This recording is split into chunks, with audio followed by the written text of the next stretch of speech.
world headquarters of common sense. Talk Radio. It's International Women's Day.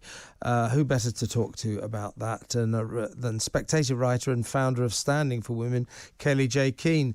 Good evening, Kellie-Jay. Hello, good evening.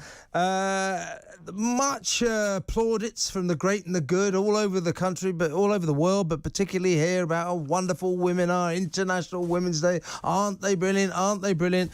So if we are so lost in admiration for the wonder of women, why do we keep calling them people with cervixes? Well, look, it goes right the way back to the first time we decided to allow a man to have any sort of woman word affixed to his descriptor.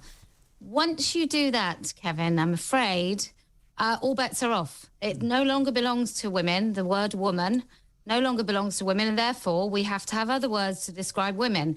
Up and down the country today, there is many a man sitting in a library who calls himself a woman being celebrated on International Women's Day. Police forces are doing it. I think it was Staffordshire Police tweeted out on International Women's Day, they couldn't find an actual woman. They picked an officer who was talking about their trans journey. So really, once we allow the dilution of the word woman, really all bets are off. I should stress, Kellie-Jay, you know I have to do this. These are your personal opinions, which I'm very happy to talk to you about. Now, as I say, pregnant people, people with cervixes. So you get this all the time. There's always loads and loads of different words you can call what we may traditionally refer to as females.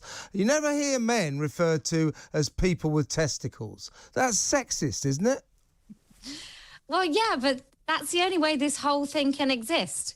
The whole way any of this has happened, none of it could have happened if we were in a truly sexist-free society.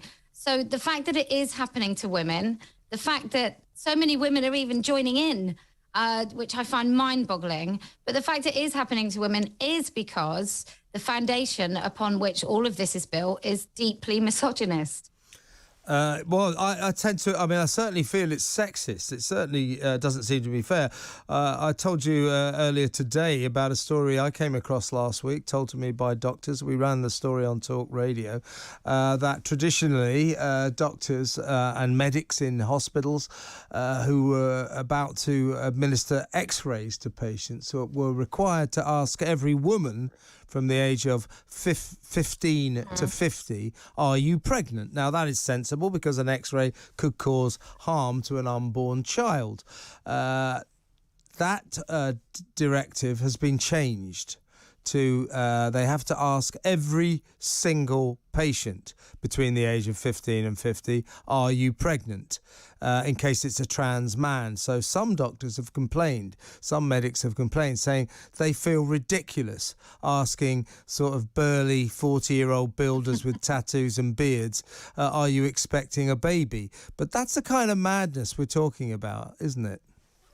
Yeah, what a waste of time and effort, because I'm assuming there's a directive that's gone out, so everybody's had to read some sort of email, or maybe there's been some training. There's certainly a lot of wastage in the NHS, and I would say all this inclusion and diversity nonsense is part of that wastage. It's just weird what they're going to ask next. Do you have bones? Can we just clarify? I do have a medical degree. You can trust me with your life, but I am going to ask you, clearly a 55-year-old bloke, or 50-year-old bloke rather, are you pregnant? Brilliant. It's true.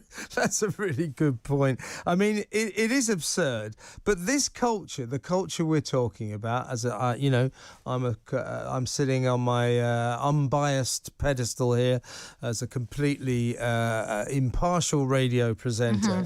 But it does strike me that all this people with cervixes lark is derogatory to females. And therefore, where we all are going, oh, International Women's Day, aren't women wonderful? Why do we keep trying to cancel them? Nobody tries to cancel men, but they try to cancel women.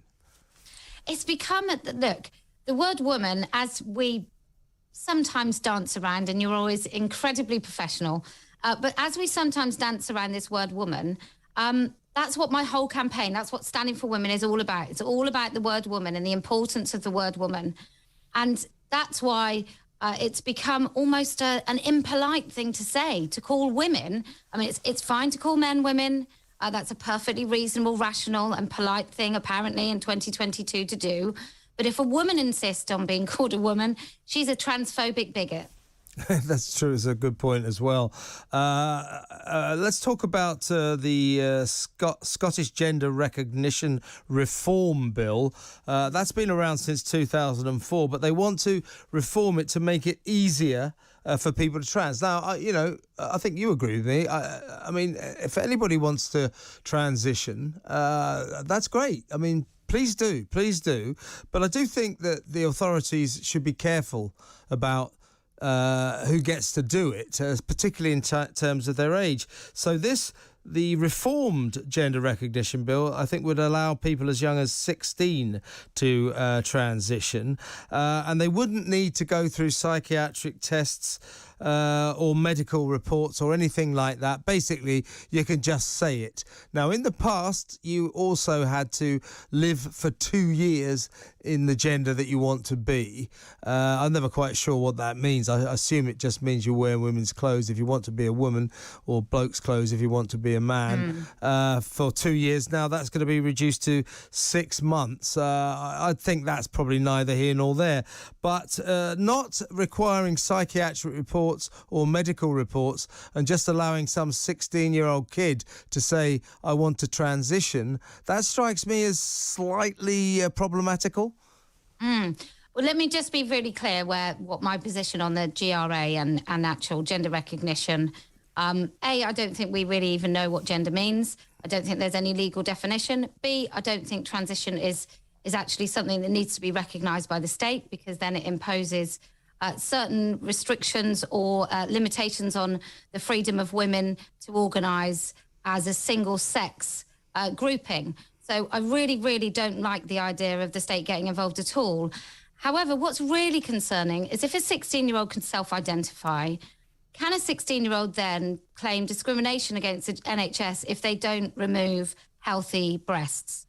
So if a 16-year-old decides that she is a boy and she wants her body to suit whatever trauma or decisions she's made in her brain, does the NHS then, is it compelled to actually go down the medical route for that person? So I think it's a really dangerous, very serious and dangerous thing that Scotland are proposing.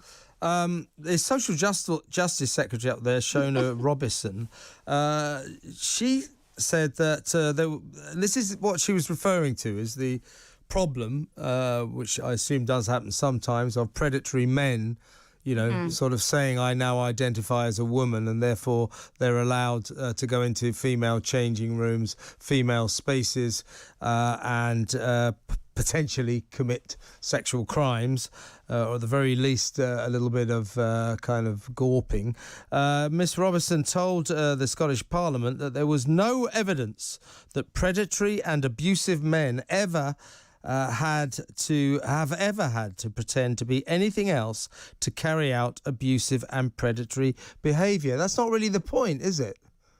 No, number one, why have we got anyone with a serious political position in this country called a social justice warrior? That's just hilarious to start with.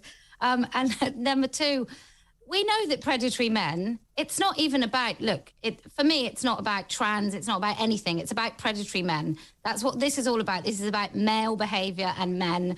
And some men are not very nice people, and they will do anything to get into spaces to prey on victims, be they women, children, or other men.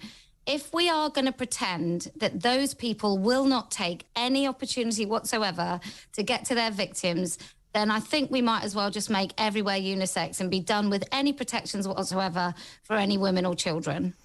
Well, we don't want that, Kellie-Jay. Listen, it's always a pleasure to talk to you. Thank you so much. Good talk. Hot talk. Bold talk. Talk radio. Listen on your smart speaker. Watch it live on your smart TV. The world headquarters of common sense. Talk radio.